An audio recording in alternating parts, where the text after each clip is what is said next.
Coucou les petites étoiles, j'espère que vous allez bien. Je suis très heureuse de vous retrouver aujourd'hui avec une vidéo un petit peu particulière pour cette fin d'année, puisqu'il va s'agir d'une vidéo un petit peu challengeante, dans le sens où 2024 va être très riche en lecture. Comme d'habitude vous me direz, mais là c'est un petit peu différent puisque j'ai eu l'idée, je ne sais pas d'où ça sort à proprement parler, mais je me suis dit, et si on lisait un one shot par mois? Parce que je ne sais pas vous, mais ma bibliothèque est remplie de one shot que je ne lis absolument jamais, ou très peu, ou pas tout le temps, bref. Et du coup je me suis dit que ça pourrait être intéressant de lire un one shot par mois, c'est-à-dire qu'à la fin de l'année j'en aurais lu au moins 12, et ça... pour pas vous le cacher, ce serait déjà un très beau bilan. J'aimerais beaucoup, je n'ai pas encore compté en 2023 combien j'en ai lu, mais je pense me faire des statistiques de combien de one-shot, combien de sagas terminées, pas terminées, abandonnées, même s'il n'y en a pas tant que ça. Mais bon bref, faire ce genre de statistiques pour avoir des bases pour comparer à la fin de l'année 2024. Et là vous vous dites, non mais elle pense déjà à fin 2024, on n'y est pas encore. Non, vous inquiétez pas, on va d'abord parler de 2024 à proprement parler. Et donc on va lire un one-shot par mois en lecture commune, puisque le but sera donc, comme je vous l'ai déjà dit, de vider notre palle, ou en tout cas d'en lire un maximum afin de ne pas laisser traîner ces romans qui sont tout seuls, qui sont vraiment là entre deux livres à se dire bon bah moi je suis tout seul, on me lit quand.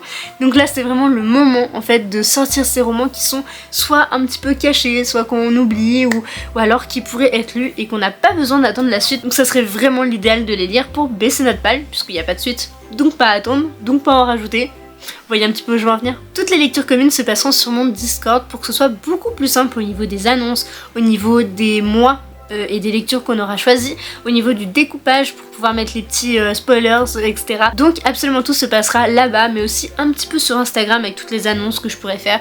Je suis pas sûre à 100% de pouvoir faire une vidéo pour toutes les annonces, mais en tout cas vous pouvez tout retrouver à la fois sur Discord et sur Instagram, et d'ailleurs les liens sont en description. J'ai déjà sélectionné une dizaine de one-shots pour les mois à venir que je vous présenterai juste après, mais vraiment si vous avez des idées de one-shot, si certains vous tentent et que potentiellement je les ai dans le pal, ça sera un petit peu mieux, et bien on pourrait les lire ensemble, il y a vraiment pas de problème. N'hésitez pas à me faire des propositions dans les commentaires. Justement le but c'est que ça vous plaise aussi à vous et pas qu'à moi, et vous allez voir que j'ai mélangé donc des sorties assez anciennes et des sorties assez récentes pour qu'il y ait un petit peu pour tout le monde, et aussi j'ai essayé de piocher dans ma palle quand même de préférence, mais il y en a aussi qui ne sont pas encore sortis, que vous allez voir juste après. Et bien sûr toutes les LC qui sont prévues peuvent être bougées, adaptées, et enfin ça peut évoluer en fait tout simplement. Si j'ai mis un roman en janvier et que vous êtes plusieurs à me dire bah écoute ça sera mieux en décembre, on s'adapte, vraiment n'hésitez pas, on va essayer de varier les genres, il y a un petit peu de tout. Et je vais donc vous parler de la première lecture commune qui est prévue pour le mois de janvier, qui pour le coup celle-ci, je ne pense pas qu'elle bougera, ce sera Forgery of Roses de Jessica S. Olson, édité chez les éditions Big Bang. Et celui-ci pourquoi? Eh bien parce que je vous l'ai déjà présenté pour mon challenge l'envoûtement livresque, et c'est une des lectures communes qu'on est censé faire, et comme ça se termine le 15 janvier je crois, décidément je n'ai plus du tout les dates en tête, les fêtes m'ont perdu, mais celui-ci sera donc une de nos lectures communes qui viendra courant du mois de janvier. J'ai eu plusieurs idées pour la suite des mois, mais j'ai un petit peu changé, je me suis dit que celui-ci pourrait être sympa pour le mois de février. Ce serait donc celui-ci que j'ai reçu là très récemment à Noël, qui est donc La ville de Braise et de Croc de Mip Roberto Sanquer, je ne sais pas du tout comment ça se dit. Je suis désolée pour le nom de l'auteur, mais c'est donc un roman édité chez Scrineo qui n'est pas hyper connu et qui pour le coup a l'air vraiment excessivement bien, j'allais dire, mais bon je suis peut-être un peu dans l'abus, mais vraiment il a l'air génial. Donc ça c'est la couverture encore une fois, et il y a cette magnifique carte au début. Il n'est pas hyper gros et c'est écrit assez gros pour le coup, donc je vais essayer de vous montrer un petit peu. Hop, voici. Et je me suis dit qu'un petit roman qui n'était pas si gros que ça et qui pouvait se lire assez rapidement pour le mois de février, ça pourrait être sympa. Mais encore une fois, si celui-ci ne convient pas, que je suis toute seule à vouloir le lire, vraiment n'hésitez pas à me dire de mettre un autre roman, d'autres genres, enfin que ce soit fantasy, fantastique, romance ou pas. C'est vrai que j'ai pas trop axé romance, mais il y en a quelques-unes, vous allez voir, plutôt contemporaines à vrai dire. Mais voilà, pour février, j'ai sélectionné celui-ci et j'espère que ça vous plaira, et mettre un petit peu de lumière sur ce roman parce que bah, il est pas souvent mis en lumière et c'est bien dommage. Pour les prochains mois, je vous ferai des petits inserts de photos, ce sera beaucoup plus simple. Et au mois de mars, j'ai sélectionné un Alice Oseman parce que ça fait très longtemps que j'en ai pas lu, à part Heartstopper 5, mais bon, ça c'est un petit détail. Et du coup, je me suis dit que ça pourrait être l'occasion de sortir un de ces romans qui traînent dans ma palle alors que c'est une de mes autrices préférées. ça n'a aucun sens. Il s'agirait donc de Silence Radio, édité chez Nathan, qui me tente énormément, mais qui n'a pas l'air non plus très facile, un petit peu comme tous ces livres. Et je ne sais pas si beaucoup d'entre vous l'ont lu, et je me dis ça pourrait être l'occasion de pourquoi pas le sortir. Pour le mois d'avril et le mois de mai, c'est 2 romans qui ne sont pas encore sortis et dont je ne suis pas sûre à 100% de pouvoir vous mettre la couverture, donc je vais juste vous donner le titre. Mais du coup pour le mois d'avril, le roman que j'ai sélectionné c'est La Première Rose de Bloomstone, écrit par Mary Hochard et édité chez Casterman, qui est un espèce de préquel de Sous les étoiles de Bloomstone Manor que j'ai adoré au mois de décembre. Ça a vraiment été une lecture magnifique et que je vous recommanderai jamais assez. Et comme là il sort au mois d'avril, je me suis dit ça pourrait être l'occasion de se rassembler tous ensemble pour faire une petite lecture commune autour de ce roman qui doit être très poignant, très fort et très beau et que j'ai très hâte de lire. Et au mois de mai, j'ai sélectionné un roman édité chez Hachette Roman et c'est pour ça que je ne sais pas encore si je peux vous dévoiler la couverture parce que je crois que je ne l'ai même pas vue sur les réseaux sociaux à l'heure actuelle.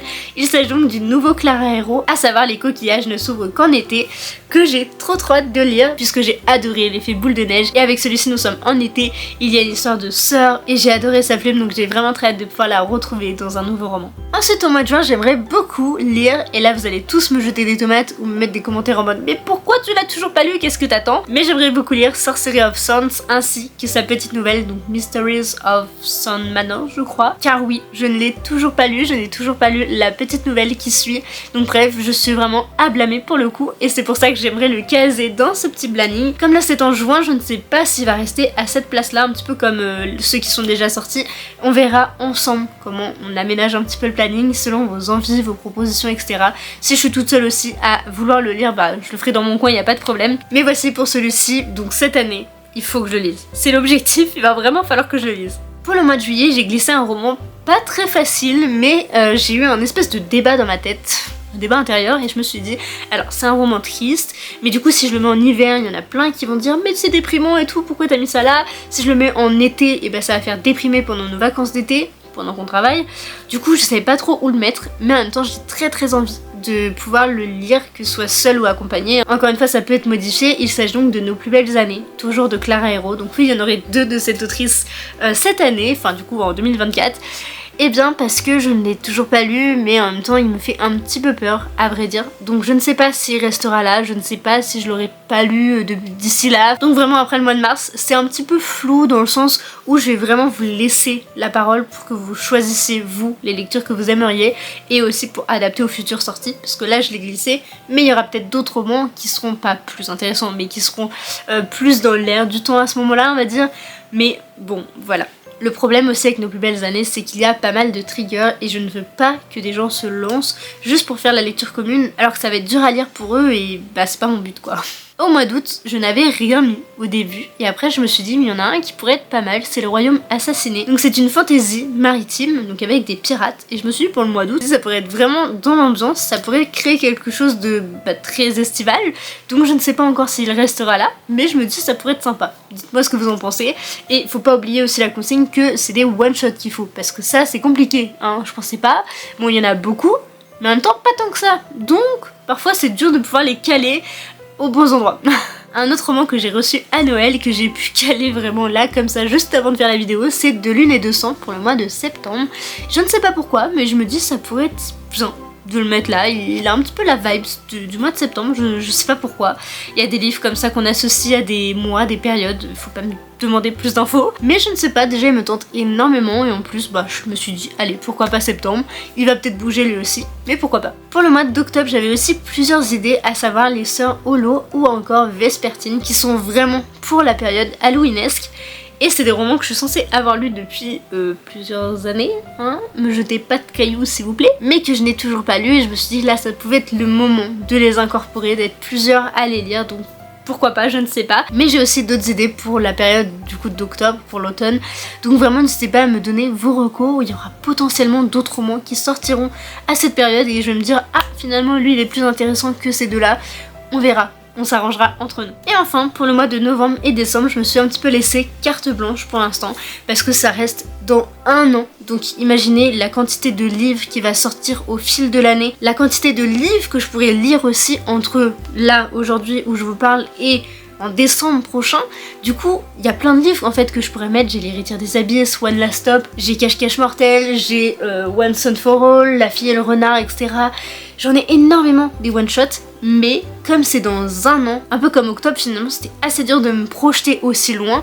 Non pas que je n'ai pas les idées, mais surtout parce que c'est tellement loin que je ne sais pas ce que j'aurais lu d'ici là, et du coup je voulais pas non plus imposer des lectures comme ça, les poser dès maintenant, et ne pas avoir le loisir de lire tel ou tel livre, ou de bloquer certains.